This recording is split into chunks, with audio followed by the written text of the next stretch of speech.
আমার ব্রাদার মুসলমান, মারওয়ান বলল মা তোমার বাড়ি ঘর নাই, টাকা পয়সা নাই রে মা, তোমাকে শুধু একটা কাজ করতে হবে। এইদিকে মারওয়ানও সুযোগ পেয়ে গেল। কি পেল? সুযোগ পেয়ে গেল। সুযোগে সৎ ব্যবহার করে কি করে না? সুযোগে মানুষ সৎ ব্যবহার করে।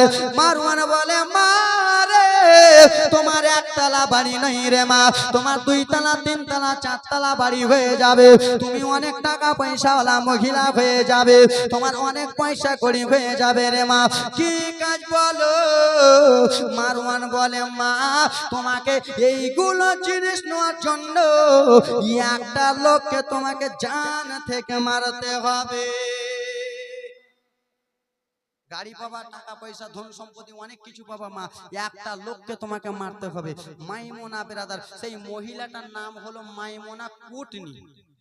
কি নাম? কেউ মাইমুনা থাকলে রাগ করিস না বিটি, এটা বলতেছে বলতে জীবনী আছে বলছি।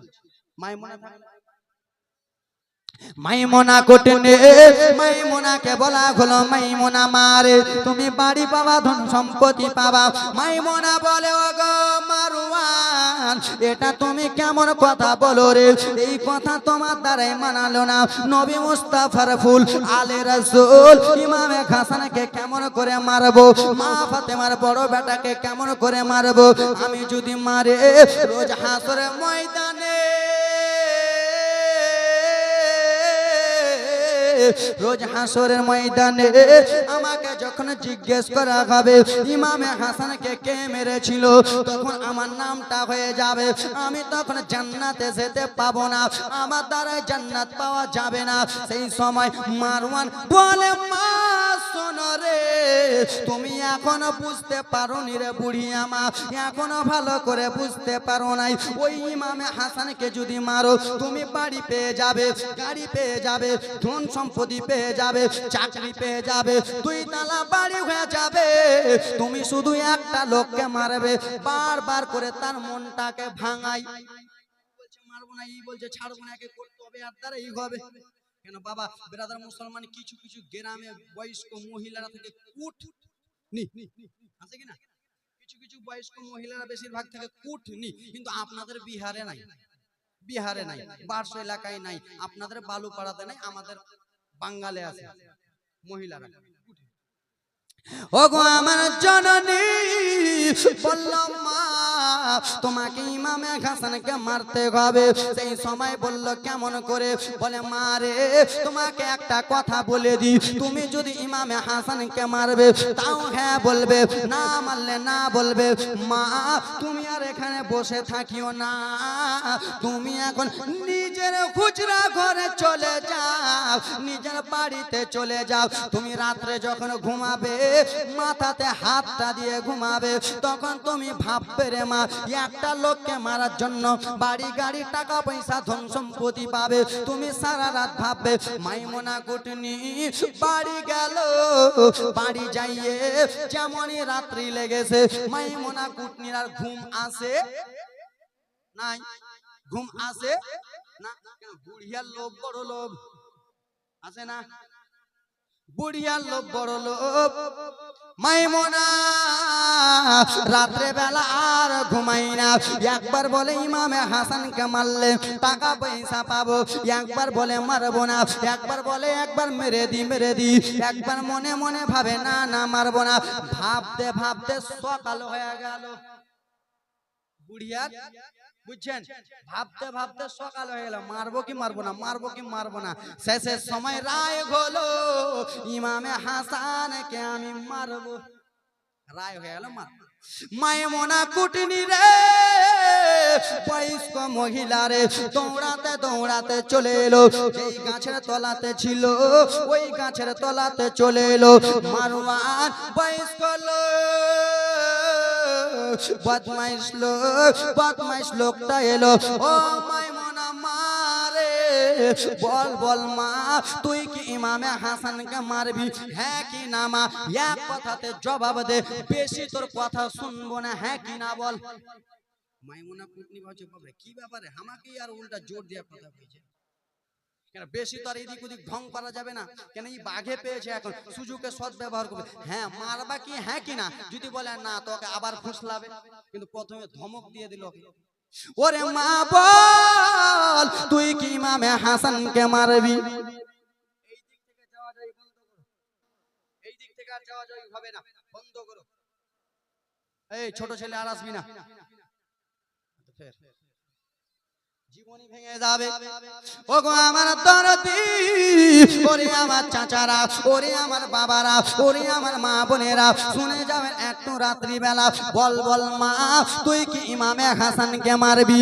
মাইমুনা কুটনি বলে মারওয়ান আমি ইমামে হাসানকে তো মারবো, কেমন করে মারবো আমি তো জানি না। মারওয়ান বলছে বুড়িয়া তুই মারবি কিনা এটা কথা বল। বলছে হ্যাঁ মারবো। বলে ওই মারার ব্যবস্থা তোমাকে করতে হবে না, ওই মারার ব্যবস্থা আমি নিজে করবো মারওয়ান, তুমি শুধু মারবে। ঠিক আছে শুনেন একবারে মারাত্মক ঘটনা, তুমি শুধু মারবে। মারওয়ান বাড়ি গেল। কোথায় গেল? বাড়ি গেল। মাইমুনাকে জিজ্ঞেস করে মা গো তুমি কি ইমামে হাসানের সঙ্গে কোনোদিন দেখা করেছো? বলে না ছোটবেলাতে দেখেছি, ওরকম দেখা সাক্ষাৎ নাই। তো তুমি যে ইমাম হাসানের বাড়ি যদি তোমাকে পাঠাই তো তোমাকে কি পরিচয় দিতে হবে? মনে মনে ভাবে ভাবে ভাবে শেষের সময় একটা পরিচয় এলো, ইমাম হাসান যখন বাড়িতে থাকবে তখন আমি ইমাম হাসানের বাড়িতে প্রবেশ করব না, ঢুকবো না, আর আমি গেটের সামনে গেটের পাশে লুকিয়ে থাকবো, আর ইমাম হাসান যেমনই বার হবে তখন আমি বাড়িতে ঢুকবো, আর ইমাম হাসানের স্ত্রীকে বলবো আমি হলাম ইমাম হাসানের মাসি। পরিচয় পরিচয় বুঝতে পারলেন? এটা ছল খেললো, জাল ফেললো, মাছ উঠাবে, জালটা ভালো করে বিছাবে, মাছটা বড় উঠাবে। বুঝতে পারছেন না? মাছটা ইমাম হাসানকে উঠাবে। মারে তুমি যখন যাবে মারে তখন তুমি এইগুলো পরিচয় দেবে, তোমাকে মারার জন্য আমি জিনিস দিয়ে দিই।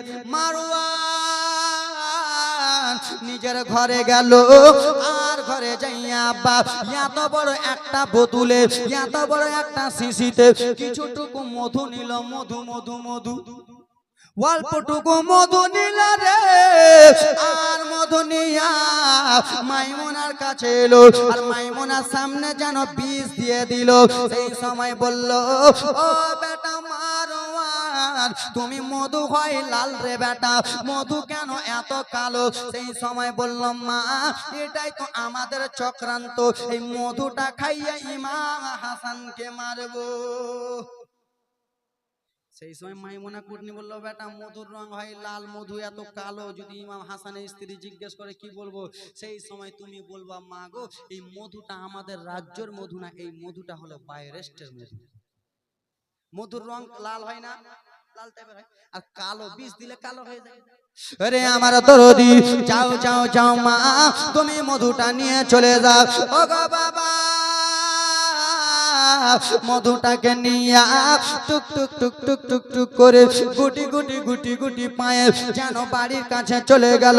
ইমামে হাসান রাদিয়াল্লাহু তাআলা আনহু বাড়ি থেকে একটু বার হয়ে গেলেন। বিবি আমি কিছুক্ষণ পরে বাড়ি ফিরবো রে বিবি। ঠিক আছে স্বামী ভালো করে যান, যেমনই বলেছে। এইদিকে মাইমুনা কুটনি দেখলো ইমামে হাসান বাড়ি থেকে বেরিয়ে গেল। মাইমুনা কুটনি সা করে বাড়িতে প্রবেশ করলো। ওই গো হাসান, হাসান গো সেই সময় বলল কে আছো বলো বলো, তুমি কে হলা বলো না। আমি হলাম ইমাম হাসান স্ত্রী জাইদা। সেই সময় বলল ওরে জাইদা তুমি আমাকে চিনতে পারবে না, তুমি আমাকে চিনতে পারবে না কেন? বলে তোমার স্বামী আমাকে ভালো করে চিনবে। তোমার স্বামী এবং কি তোমার দেওর ইমাম হাসান হোসেন যখন ছোট্ট ছিল তখন আমার কাছে যেত, আর আমাকে ভালো ভালো জিনিস পাকাতে বলতো, আর আমি পাকিয়ে তাদের দুইজনকে খাওয়াতাম।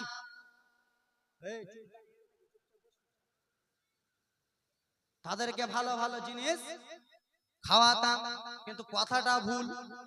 কথাটা ভুল কেন বাবা? তার কাছ থেকে দিলের কথাটা নেবে। তোমার স্বামী কোথায় গেল? তোমার নামটা কি? আমার নাম জাইদা। স্বামী কোথায় গেল? যাক আমার স্বামীর যখন মাসি তো আমারও মাসি। আমার যদি মাসি হয় তো আমার বিবির মাসি না। ওগো মাসি, আমার স্বামীর যখন মাসি তো আপনি আমারও মাসি।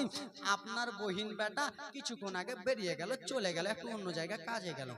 সেই সময় বললো আহারে, তাহলে আমি আমার ভাতিজাকে তাহলে আমি আমার বহিন বেটাকে দেখতে পেলাম না, আমি ইমামে হাসানকে দেখতে পেলাম না। এখন জালটা বিছাই ভালো করে। কিন্তু শোনো জায়দা, শোনো, তোমার স্বামী কি কি খেতে ভালোবাসে বলো না? জায়দার সাদা মনে কোনো কাদা নাই। জায়দা বলেছিল সেই সময়, মাসি গো, আমার স্বামী মধু আর খেজুর খেতে বেশি ভালোবাসে। কেন? মধু আর খেজুর খাওয়া আল্লাহর নবীর সুন্নাত, আল্লাহর নবীর সুন্নাত। সেই সময় বলল মাসি, আমার স্বামী যেন মধু খেতে ভালোবাসে। বলে ওরে পাগলি রে, ওরে পাগলি বেটি, তাই জন্য তো আমি মধু এনেছি, তাই জন্য তো আমি মধু হাতে করে এনেছি। ওরে জায়দা, মধু লাও, আর এই মধুটা তোমার স্বামী যখন আসবে, এই মধুটা তোমার স্বামীকে খাইয়ে দেবে।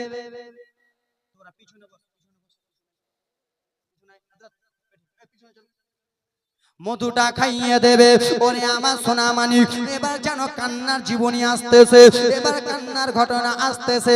আর দেরি নয়, নয়, নয়, নয়, তোমার স্বামী যখন বাড়িতে প্রবেশ করবে, তখন তুমি মধুটা খাইয়ে দেবে। মাইমুনা কুটনি যেন ভেগে গেল। কি করলো? কি করলো? ওরে মদিনার ধুলো বালি, মদিনার ধুলো বালে সুরমা বানাবো, মদিনার ধুলো বালে সুরমা বানাবো। সেই সুরমা চোখে দিয়া হাসান দেখিব। জোরে বলুন। মদিনার ধুলো বালি, মদিনার ধুলা মাটি সুরমা বানাবো, মদিনার ধুলা মাটি সুরমা বানাবো। সেই সুরমা চোখে দিয়া নবী দেখিব, হা হা, সেই সুরমা চোখে দিয়া নবী দেখিব।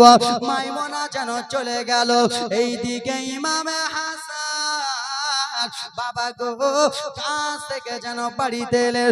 বাড়িতে এসে বিবিকে বলে, বিবি, ওরে আমার বিবি, কি হয়েছে স্বামী আমার বলেন না?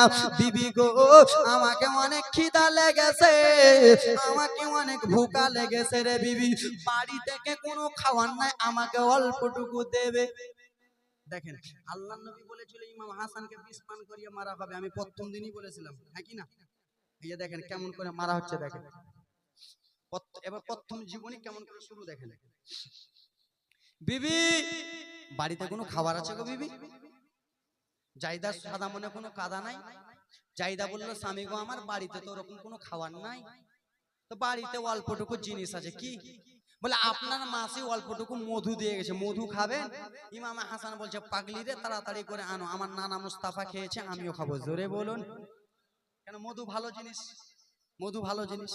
গলা বসে গেলে মধু খাবেন, একবার টাটকা হয়ে যাবে। আল্লাহর নবীর উম্মতের দল, শোনা মানি কামা শুনবেন। জায়দা জানে না এই মধুতে বিষ মিশানো আছে। ও গো আমার ভাই, শুনে যাবেন একটু রাত্রি বেলা, ভাই রে আমার। জায়দা নিজের স্বামীকে যেন মধু এনে দিলেন, মধু মধু মধু এনে দিয়ে দিয়েছে। সোনা মানিক ভাই রে, মনোযোগ দিয়ে শুনবেন ভাই, তোমার মতো আমি একটা শুভ করে, বয়সটা বেশি নয়। ও বাবা, মধুটা এনে দিল আল্লাহর নবীর নওয়াসা, আল্লাহর নবীর বড় নাতি আব্বা। মধুটাকে এরকম করে হাতে ঢাললেন, আর হাতে ঢেলে মধুটা জানে না যে মধুটা বিষ হয়ে গেছে রে। মধুটা আমার নানার কথা সত্য হয়ে যাবে, আমার হাবিবুল্লাহর কথা সত্য হয়ে যাবে। যেমনই মধুটা দিয়েছে আব্বা, মধুটা ইমামে হাসান যেন চেটে খেয়ে নিয়েছে। ইমামে হাসান মধুটা যেন চেটে খেয়ে নিয়েছে, যেমনই মধুটা চেটে খেয়েছে আব্বা, তেমন ইমাম হাসানের গালগুলো পুড়ে গেল। ইমামে হাসানের গাল পুড়ে গেল, যেমনই মধুটা হুলকুম দিয়ে গেছে, এইগুলো জ্বালা করতেছে, যেমনই মধুটা পেটে গেছে। ইমামে হাসান নিজের স্ত্রীকে বলে, বিবি রে, তুমি আমাকে কি মধু দিলা রে বিবি, আর আমার প্রাণে সহ্য গাই না রে বিবি, তুমি আমাকে কি আমার মধু দিলা, মধু দিলা না, তুমি আমাকে জহর দিলা রে বিবি, আমার গালগুলো পুড়ে যাই বাবা রে। ইমাম হাসানের যেন গাল পুড়ে গেল, হুলকুমটা জ্বলে যায়, পেট যেন জ্বলে যায়, আর নবীর নাতি আর যেন সহ্য করতে পারে না। ইমামে হাসান বিষ পান করে, মধু পান করে সহ্য করতে পারে না রে, সঙ্গে সঙ্গে জমিনে পড়ে গেলেন। জমিনে পড়ে যেয়ে এরকম করে যেন বুকটা নাড়া দিতেছে রে, এরকম করে হাত দিয়ে বুক নাড়া দেয়, এইরকম করে গলা নাড়া দেয় রে বাবা। ইমামে হাসান যেন ছটপট ছটপট করে কান্দে। বিবি বলে, স্বামী আপনি কেন এত কান্না করতেছেন রে স্বামী, আমি আপনার কান্না সহ্য করতে পারবো না, আপনি কেন এত কান্না করতেছেন। ইমামে হাসান বলল, বিবি রে, মরিচ লঙ্কা যদি নিজের কাটা ঘায়ে দিয়ে দেয়, সেই ঘাটা এত জ্বালাতন করে, সেই ঘাটা খুব যন্ত্রণা করে, জ্বালা করে, ওরকম আমার কলিজার ভিতরে জ্বালা করতেছে বিবি, আমি আর সইতে পারি না। ওরে আমার বাবা রে, কোনো এমন স্ত্রী নাই, স্বামী যদি কান্না করে স্ত্রী চুপচাপ বসে থাকবে পারবে? কেউ বসে থাকতে পারবে না। স্বামী কান্না করলে কোনো স্ত্রী বসে থাকতে পারবে না। ওরে আমার দরদি ও মুসলমান, শুনে যাবেন, রাত্রিবেলা ইমাম হাসানের স্ত্রী বলে, স্বামী গো, আপনাকে আর দেরি করব না, আপনাকে আর এই জায়গাতে রাখবো না গো স্বামী, আপনাকে নিয়ে সঙ্গে সঙ্গে গো স্বামী আমার নানা মুস্তাফার রওজাতে নিয়ে যাওয়া হবে। আল্লাহর নবীর বড় নাতিকে যেন নানা মুস্তাফার রওজার কাছে ছেড়ে ছেড়ে নানার কাছে নিয়ে যাওয়া হলো, রওজার কাছে নিয়ে যাওয়া হলো। আর রওজার কাছে যে ইমামে হাসানকে দাঁড় করানো হলো। ইমামে হাসান নানা জনের রওজার কাছে কান্দে আর দোয়া করে, সবুজ গম্বুজের কাছে হাসান একটু দাঁড়ালো, আমার প্রিয় নবীজিকে সালাম জানালো। জোরে বলুন, সবুজ গম্বুজের নিচে হাসান একটু দাঁড়ালো, সবুজ গম্বুজের নিচে হাসান একটু দাঁড়ালো, আমার প্রিয় নবীজিকে সালাম জানালো। পূরণ করো এই বাসনা ওই রাব্বানা, নানা সব ভুলিব নানা তোমায় ভুলতে পারি না। জোরে বলুন। আল্লাহর নবীর বড় নাতি নানা জানের রওজার কাছে কেন্দে কেন্দে দোয়া করলেন, নানা আমাকে কে হয়তো বিষ পান করিয়েছেন, নানা আমি আপনার ওসিলা দিয়ে আল্লাহর কাছে দোয়া করি, আপনি ভালো করে দেন। বাবা সঙ্গে সঙ্গে দোয়াটা কবুল হয়ে গেল, নবী মুস্তাফার বড় নাতি ইমামে হাসান যেন ভালো হয়ে গেল। জোরে বলুন।